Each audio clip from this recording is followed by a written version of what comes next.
Alright guys, we have an awesome video today. I'm here with Ricky. How's it going, guys? He knows a lot about punk rock, especially punk rock vinyl, and that is something I do not know much about. So Ricky has actually wrote a book called I'm Outta Here, and it's all about punk, and he has some rare punk rock records to show us. So right after this, he's going to show us 5 rare punk rock vinyl records. Stick around. Say punk rock one more time.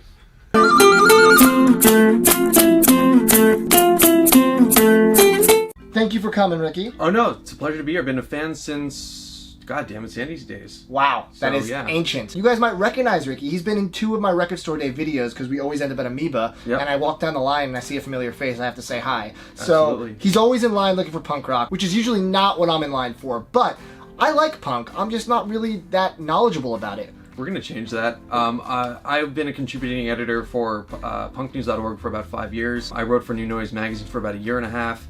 I've been to, I think, over 160 shows at this point in the last 4 or 5 years. I wrote for the artofla.com for about a year and a half. I still do live reviews for them every once in a while. I've been collecting punk rock records for close to a decade now, so that's the majority of my collection at this point. Yeah. How many records would you say you have?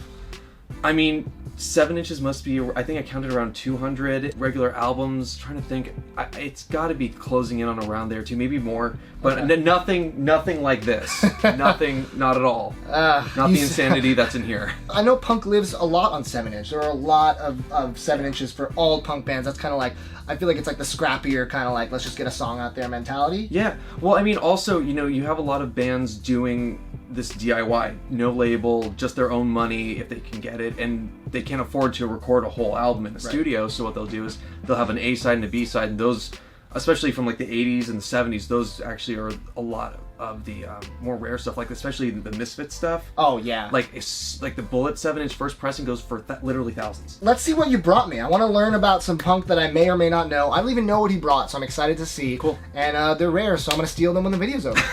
Because this is my first time here, I thought I'd bring some basic punk stuff. They're fantastic, but they're not the obscure stuff that I could have brought. I have a lot more that I could have brought. When the people rave about this video in the comments and beg you to come back, we'll do an obscure one next. Yeah, believe me, I have them. So the first one I have is the Ramones, Leave Home's second Ramones album that came out about a year after the first one, I think 1977. What's cool about this one is I got this at CD Trader, local. Great store.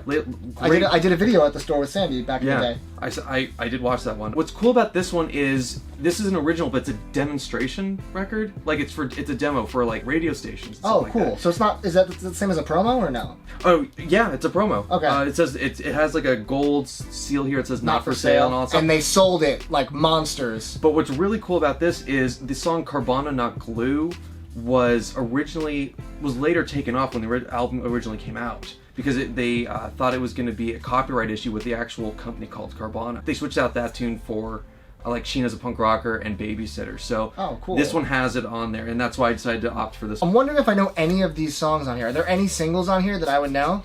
Like big singles? Gimme Gimme Shock Treatment, Susie is a Headbanger. I don't know any of these songs. Well, the Ramones are a great place to start, though. Like these. I wanna be sedated. That's Where's later. That? That's much later. Do you know how much cred I'm gonna lose by doing this video? Do you know? So what's that worth? You know, I picked this up for $40. I've seen it go for. I can't find a demo, like a promo version of this on Discogs. It probably would go for like 50, 60 range. Okay. At one of the Record Store Days, you were trying to get a Ramones box set, or 7-inch box set, yeah, right? I did and get you got it. I did get it. It was just a reissue box set, and it was just like too cool not to get. Yeah. Yeah. I got it too. Oh, you did? No, you didn't. Speaking of 7 inches, this is actually my most valuable 7-inch. If you know Fat Records, do you know Fat Records? I do know Fat Records. Fat Records is my favorite label. And who else besides NoFX is like the big names on? Ooh, 90s stuff like Lagwagon, Strung Out, No Use for a Name. What's the Lagwagon song from Tony Hawk's Pro Skater?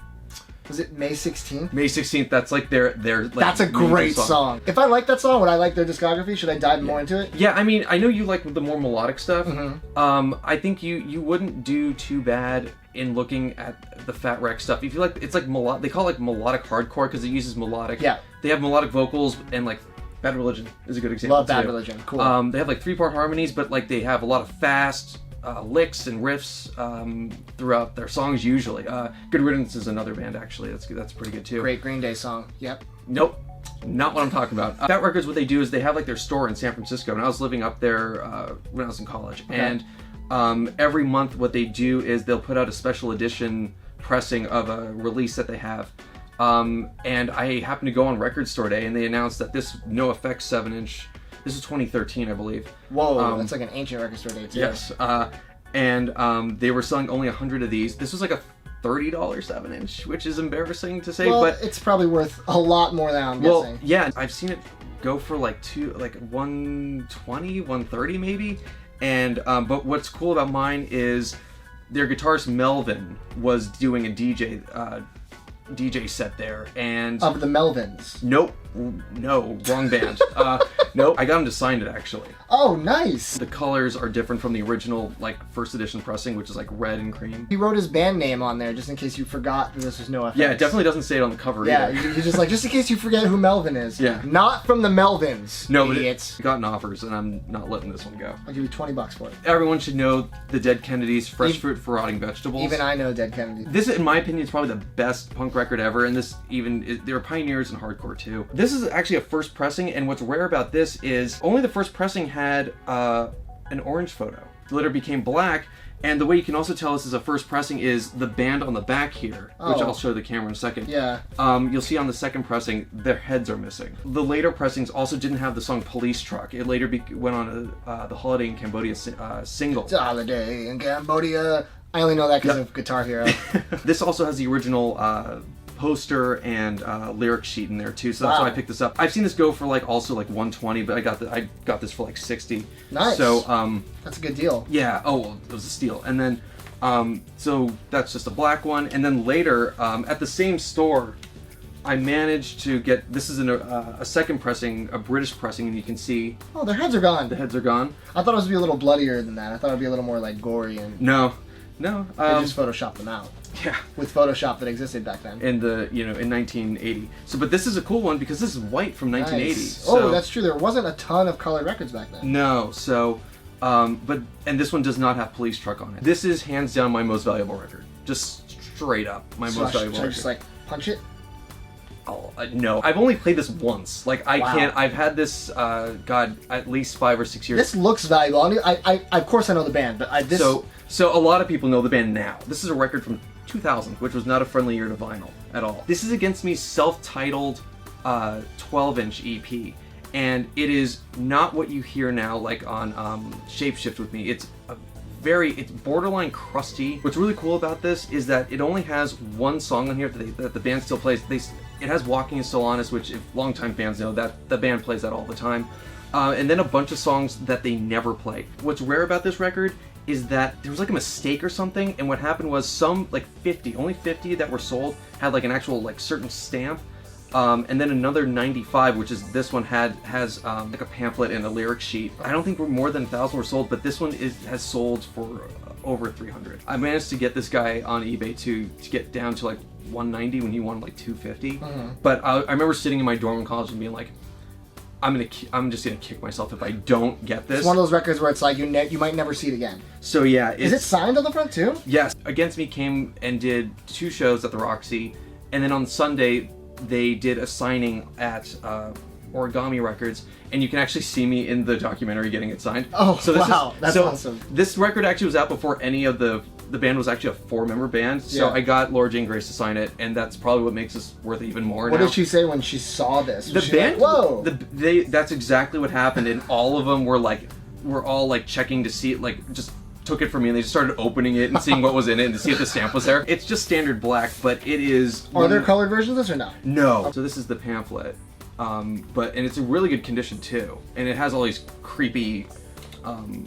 Is this like Pictures screen on it. printed too? Or? I think so. Yeah. So like That's this, awesome. this is really special. I've never 'cause- seen this. I know a bit about Against Me. I like White Crosses, which I know is like poppier. That is the one that everyone has a problem with. Well, actually, everyone freaked out about New Wave, and then White Crosses was their second major label Yeah. release, and that one I go back and forth on. But I love the band. They were my favorite band for so long. They opened for Foo Fighters at my college. Oh yeah, that when tour. they were on that Damn, tour. that was back in and the day. I saw them, and I caught the drummer's drumstick. No idea where the drumstick is. It's been many years. But I caught it, and I kept it, and it was in my dorm room, and then I lost it. It's somewhere, maybe. Yeah, Against Me is great. I mean, that's stuff that I can get into. This might be a little too crunchy for me, or a little Yeah, too, I mean, it's what it is. It's raw. if you're into Against Me, it's just fascinating to hear once. Sure. Because this is, again, they were a two-piece. And by the way, Laura Jane Grace follows me on Twitter. I love all of your stuff. I just like more stuff than others. Laura Jane Grace probably doesn't watch this video. But regardless, it's a good If shout you're out. watching, though, Against Me, I love your whole discography. I've seen you more than 10 times. If you're watching this, I'm not giving you your drumstick back. It's mine. So this is my most valuable record for sure because Awesome. Thank you for giving it to me after the video. That's that's very what's kind happening. of you as a gift. This might give me a little bit more cred with the Too Many Records viewers, and you'll see why at the end. Lots of punk rockers watch this channel. Like, Yeah, big time. Well, regardless, so this is a band called Pears. They're out of Louisiana. This is their second album called Green Star. It is fantastic. It was my #1 of 2016. It is just amazing. And I'm friends with the band. I was pushing them on Punk News when they first came out. I said, this band's going places. They ended up getting signed to Fat Records. I have two variants. The Sweet Centaur. Well, they have like a whole theme of Greek mythology. Yeah, kind of. Or in Dante's Inferno. That's cool. And the way you can tell that this is a first pressing is actually that it's a gatefold. The black second pressings are not. The color pre-order was done in like 45 minutes, which never happened. They had exploded with their first album so much that everyone was this was a really highly anticipated record. This one is green with Tasty. black splatter. That's awesome. And this one I think only came in 220 copies. It's a weird number. Okay. Yeah, and then this one, like Coke bottle with green splatter. Ooh, that's also really cool. Yes, and this one also came in like 300. Both go for, I got them like for 25. Both go for around in the mid 50s. Because I'm friends with them, they were cool enough to sign this. Oh, this nice. copy. I'm really big on getting my first pressing signed. Oh, if I I can. try to get all the records signed that I can. And one other thing, this should get me the cred.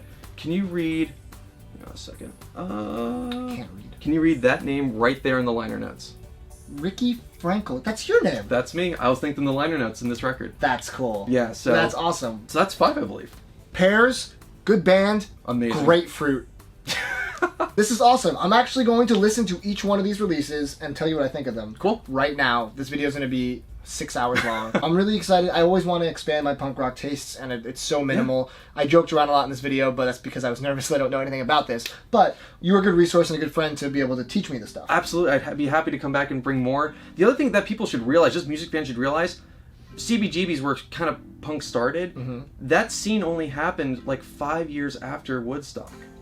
That I think people need to realize. Like, so it was a huge retaliation against the hippies, basically. Yeah. And so you can start from there and kind of make your way back, and then, or if you find if you like the more melodic stuff, start with Fat Records. I think a good thing too is I'm going to read your book when it comes out, and I'm going to learn about all these punk institutions and icons. Why don't you tell everyone about the book? So the book's called I'm Outta Here. It's a collection of the around 45 interviews that I've done throughout my career as a music journalist. I've added anecdotes and kind of backstories to make it a little bit more personal. There are bands like I got Tim Comerford from Rage Against the Machine. Oh wow. I have CJ Ramone, the second bassist of the Ramones. Me First and the Gimme Gimmes. Joey Cape from Lagwagon is in there.